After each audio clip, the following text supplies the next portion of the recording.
Hello, my friend, and welcome to Wisdom Trek. I am Guthrie Chamberlain, your guide to wisdom and creating a living legacy. Thank you for joining us for our 5-day-per-week wisdom and legacy building podcast. This is day 652 of our trek, and time for our 5th installment on this special series of stories that will chronicle my recent accident and recovery as we trek Life Lessons Learned the Hard Way.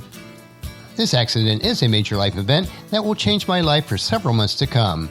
In fact, I would say that it will certainly impact me for the remainder of my life. It is my hope and prayer that as I share, that it will positively impact your life as well. I have often said we must accept and live life as it truly is, not what we wish it to be.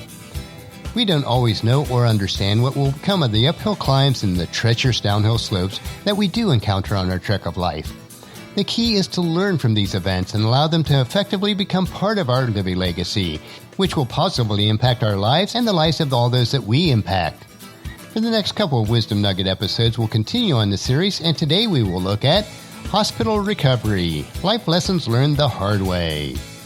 It is my hope that I'll get caught up to current on all the podcast episodes and journals this coming weekend, so that the release dates will correspond to the actual dates that they are released.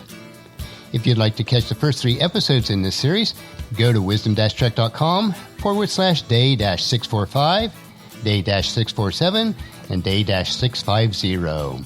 When I ended the Wisdom Trek episode day 650, which was the story of my surgery, I left you with sort of a somber thought, not only that this accident could have been fatal if I had landed on my head, but both during surgery and the episode afterwards, where my pulse had dropped to 0 for a few moments, we really do need to treasure each day of life and make the most impact possible as we live out our living legacy each day. Sunday night after my surgery was not a very good night of sleep, as I was still in a lot of pain and my mind wandered to the 2 episodes where my pulse had dropped. I dozed off and on, but between the monitoring, the lab work, a roommate who was snoring very loudly, I did not achieve a significant rest. Paula once again slept in the reclining chair, and although she did get more sleep than I did, it was not very comfortable. But after a good breakfast on Monday, the hospital staff seemed very positive about how quickly I was rebounding after surgery, and that I was able to be up and working remotely that Monday morning. We saw a few additional staff members throughout the day as we planned my physical therapy and when I would be able to be discharged. One concern that they did have was my hemoglobin and red blood counts had dropped after surgery, which usually indicates a loss of blood. My left leg was swollen significantly, and we started to ice it in hopes of reducing that swelling. I believe that the tightness of my leg was actually causing more pain than the surgery itself. With these factors, and since I had not met with the physical therapy yet, we all thought it would be best if I stayed at least one more night. That afternoon, the occupational therapy team came and guided me on walking with the walker up and down the hallway. They were very pleased on how quickly I adapted to the walker and that I was able to go quite a distance without getting too worn out. I let them know that we did have stairs in our home, both going into the house and also 18 steps up to the 2nd floor. They assured me that they would provide additional stair training for me on the following day. I was so glad to now be able to get up and walk around with the walker, although with a limited distance. At least it freed me to be able to use the restroom. A couple hours after that, another person from physical therapy came in and tested the strength in both of my legs and reviewed a few exercise routines with me. They were somewhat painful, but she assured me that I had a really strong right leg, and even my injured left leg already showed encouraging progress.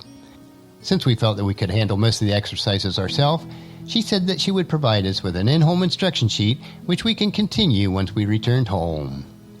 The rest of the day was filled with meals, visiting, working remotely, and a nap. I encouraged Paula to go home Monday night so she could get a better night's sleep. Although we were both somewhat emotionally drained, she agreed that it would be best. Monday night's sleep was a little bit better for me, although not that great. I was able to get up and go to the bathroom by myself, and my roommate's snoring was not quite as bad. Although we did have regular monitoring checkups and blood drawn for lab work that night. And then the attending nurse came in very early in the morning, and she said she was instructed to put me back on the IV. She indicated that my hemoglobin and red blood counts had gone down again, and that there was some concern about possible internal bleeding in my left leg. It was still swollen significantly, and the skin on it was very tight. Paula arrived back very early that morning, and although we were not overly concerned, we were hoping that I was improving and that I would be able to go home that day. I felt fine otherwise and was not lightheaded or dizzy. After a good breakfast, the nurse practitioner came in, and we discussed physical therapy, our comfort level with going home, and the possibility of a blood transfusion to raise my hemoglobin. About an hour after that, she returned with the hospital attending doctor, who indicated, in fact, that my hemoglobin level had dropped with each blood test since the surgery. As of Tuesday morning, my hemoglobin was down to 7.5, where 13.7 is the low range for normal and where my count had been when I was admitted to the hospital. The doctor said that they could give me a blood transfusion if I desired, and it used to be automatic if the hemoglobin fell below 10. He said, though, that in more recent studies that they found out that if the count had not dropped below 7 and the patient was able to produce it on his own, the long-term results were much better. We told him we were comfortable waiting a couple days more to see if it would rebound. They scheduled outpatient blood work for Friday to check on my blood counts. With that, the doctor mentioned that as long as I got my occupational training done, that they would be able to release us from the hospital that evening. Shortly after that, an occupational therapist came in with a set of crutches, and he walked with me up and down the hall with the crutches. We then went to a set of stairs and worked on walking up and down the stairs. He was very positive about how quickly I was able to adapt and felt that I would be able to handle the stairs at home without any issues. Next, we met with the family services director, who made sure that we had all the appropriate equipment at home and that we felt comfortable doing our own physical therapy. And she made sure that we had all of our questions answered. After lunch, I worked a little bit more and Paula watched TV. We thought that we would have several hours to wait. But about 1 p.m., the nurse came in and said he was working on our discharge information and it would probably take a couple hours to complete. He was actually finished a little bit earlier than that, but by the time we left the hospital for home, it was about 4 p.m. And to help my red blood counts, we did stop by a Wendy's restaurant for a nice big hamburger for that night's dinner.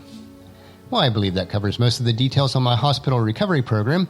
On our next Wisdom Nugget episode, I will share how our home-based recovery has gone so far and what the long-term prognosis is.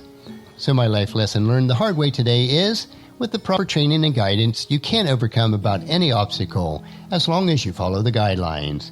As Proverbs chapter 1 verse 5 tells us, let the wise listen to these proverbs and become even wiser. Let those with understanding receive guidance. And that's a wrap for today's Wisdom Unplugged. Join us for the next couple Tuesday and Thursday sessions for more life lessons learned the hard way as I share my recovery stories. And just as you enjoy these nuggets of wisdom, please encourage your family and friends to join us and then come along with us tomorrow for another day of Wisdom Trek, Creating a Legacy. If you'd like to listen to any of the past daily treks or read the Wisdom Journal, they are all available at wisdom-trek.com. And thank you so much for allowing me to be your guide, your mentor, but most importantly, I am your friend, as I serve you through the Wisdom Trek podcast and journal each day.